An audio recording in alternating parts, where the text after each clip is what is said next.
कुरुक्षेत्र में एक युवा को, अभिमन्यु को 6 लोगों ने चक्रव्यूह में मारा था। चक्रव्यूह का एक दूसरा नाम होता है पद्मव्यूह, मतलब लोटस फॉर्मेशन। तो जो चक्रव्यूह होता है स्पीकर सर, वो लोटस के शेप में होता है, कमल के फूल के शेप में होता है। 21वीं सदी में सर एक नया चक्रव्यूह तैयार हुआ है। उसका चिन्ह प्रधानमंत्री जी अपनी छाती पर लगा के चलते हैं। सर, जो अभिमन्यु के साथ किया गया था, जो अभिमन्यु को चक्रव्यूह में फंसाया गया था, वही हिंदुस्तान के साथ किया गया है। हिंदुस्तान के युवाओं के साथ, हिंदुस्तान के किसानों के साथ, हमारी माताओं बहनों के साथ, स्मॉल बिजनेसेस के साथ, मीडियम साइज बिजनेस के साथ। लोकसभा में अपने चक्रव्यूह वाले बयान के बाद अब नेता प्रतिपक्ष और कांग्रेस सांसद राहुल गांधी ने बड़ा आरोप लगाया है। उन्होंने सोशल मीडिया प्लेटफॉर्म एक्स पर पोस्ट करते हुए कहा कि ईडी उनके खिलाफ रेड करने की तैयारी कर रही है। राहुल गांधी ने दावा किया कि संसद में उनके चक्रव्यूह वाले भाषण के बाद उनके खिलाफ साजिश की जा रही है। उनका दावा है कि ईडी के अंदरूनी सूत्रों ने उन्हें छापेमारी के बारे में जानकारी दी है। कांग्रेस सांसद राहुल गांधी ने एक्स पर एक पोस्ट पर कहा कि जाहिर है 2 in 1 को मेरा चक्रव्यूह भाषण पसंद नहीं आया। ईडी के अंदरूनी लोगों ने मुझे बताया कि छापेमारी की योजना बनाई जा रही है। बांह फैलाकर ईडी का इंतजार कर रहा हूं। चाय और बिस्कुट मेरी तरफ से। आपको बता दें कि 29 जुलाई को लोकसभा में बजट सत्र पर बोलते हुए राहुल गांधी ने पीएम मोदी पर चक्रव्यूह का जिक्र करते हुए जोरदार हमला बोला था। उन्होंने कहा था कि 21वीं सदी में एक चक्रव्यूह तैयार हुआ है। चक्रव्यूह कमल के आकार का होता है और उसका चिन्ह मोदी ने सीने पर लगा रखा है। उन्होंने ये भी कहा कि देश के किसान, मजदूर और युवा डरे हुए हैं। राहुल गांधी ने कमल के प्रतीक को प्रमुखता से प्रदर्शित करने के लिए प्रधानमंत्री मोदी की आलोचना की और 21वीं सदी में एक नया चक्रव्यूह बनाया गया है और इससे करोड़ों लोगों को नुकसान पहुंचा है। हम इस चक्रव्यूह को तोड़ेंगे। सुनिए चक्रव्यूह वाला उनका पूरा भाषण। स्पीकर सर, हजारों साल पहले हरियाणा में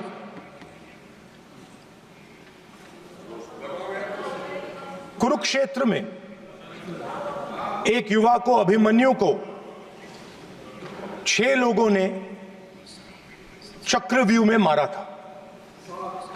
6 चक्रव्यूह में फंसाकर मारा था।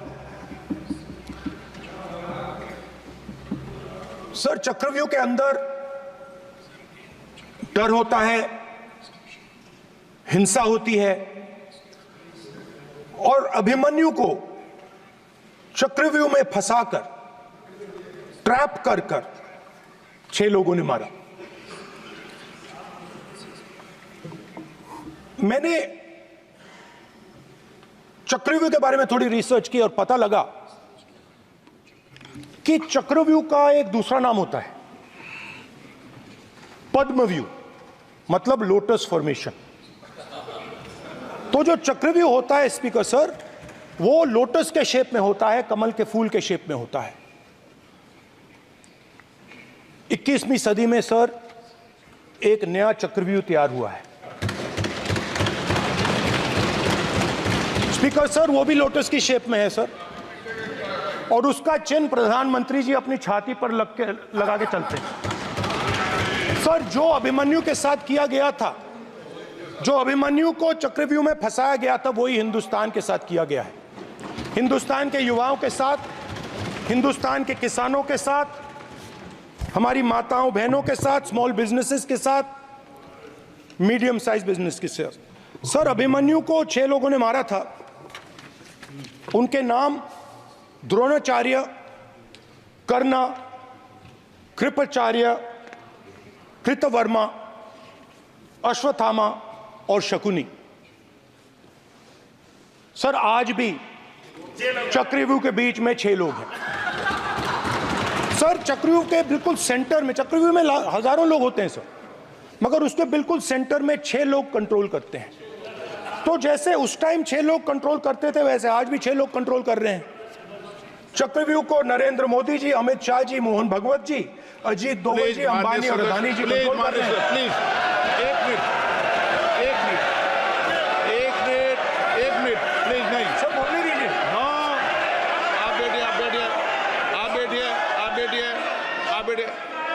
सदस्य, आप संवैधानिक पद पर हैं। आपके कई माननीय सदस्यों ने यहाँ पर मुझे लिख कर दिया है कि जो माननीय सदस्य का सदस्य नहीं है उसका नाम नहीं लें। आपने लिख के दिया है। नो, आपने क्या आप उसकी पालना करना चाहते हो? स्पीकर सर गलत। मैं माननीय स्पीकर सर एक minute hold on speaker sir, अगर आप चाहते हैं तो मैं एक मिनट मैं प्रतिपक्ष के नेता से ये तो अपेक्षा करूंगा सही कि वो सदन की नियम मर्यादा को बने, ये अपेक्षा करता हूं। आप चाहे नहीं करें पर मैं अपेक्षा करता हूं। नहीं सर, मैं अगर आप चाहते हैं सर, मैं एनएसए का और अदानी और अंबानी का नाम इस लिस्ट से निकाल देता हूं। फिर माननीय सदस्य आप अगर आप चाहते हैं सर। प्लीज, मैं नहीं चाहता। सदन के नियम प्रक्रियाओं से सदन चलता है। सर, अगर आप कहते हैं मैं निकाल देता हूं। नो मैं 3 ही नाम यूज करूंगा। नहीं माननीय सदस्य, नहीं कहा और आप वीडियो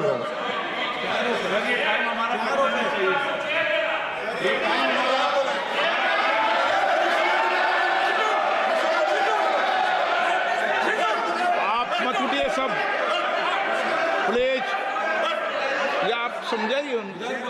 हाँ, आप Speaker sir, the Chakravyuh that has captured India has 3 forces behind it. First is the idea of monopoly capital, that 2 people should be allowed to own the entire Indian wealth. So one element of the Chakravyuh is coming from the concentration of financial power. The second element, sir, मैं budget को explain कर रहा हूं sir, मैं आ रहा हूं, वहीं आ रहा हूं sir.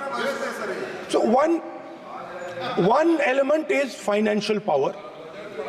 The second element is the institutions, the agencies, CBI, ED, Income Tax Department of this nation, and the third is the political executive. Speaker sir, these 3 together are at the heart of the Chakravyuh, and they have devastated this country.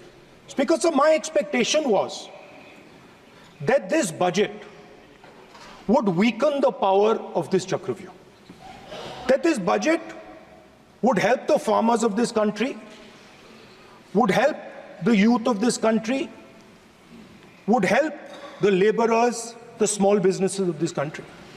But what I have seen is that this budget, the sole aim of this budget, iski jo niyat hai, it is to strengthen this framework, the framework of big business, monopoly business, the framework of a political monopoly that destroys the democratic structure, and finally the framework of what one can call the deep state or the agencies. And the result of this has been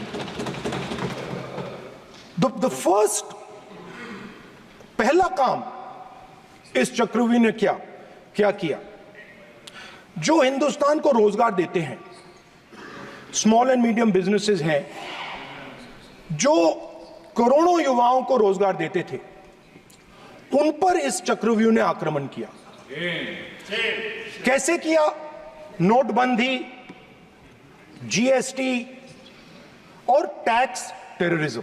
आप लोग आतंकवाद की बात करते हो, पूरे देश में अगर कोई भी व्यक्ति छोटा बिजनेस चलाता है तो रात को उसको फोन कॉल आता है इनकम टैक्स डिपार्टमेंट से, जीएसटी से, और टैक्स टेररिज्म का वो शिकार बनता है। इस टैक्स टेररिज्म को रोकने के लिए बजट में आपने कुछ नहीं किया है। तो टैक्स टेररिज्म के कारण और ये जो आपकी नीतियां हैं, जो आपने कोविड के समय बड़े बिजनेसेस की मदद की और जो स्मॉल एंड मीडियम बिजनेसेस थे उनको खत्म किया, उसके कारण आज हिंदुस्तान के युवाओं को रोजगार नहीं मिल सकता है। बिल्कुल एक युवा को रोजगार नहीं मिल सकता।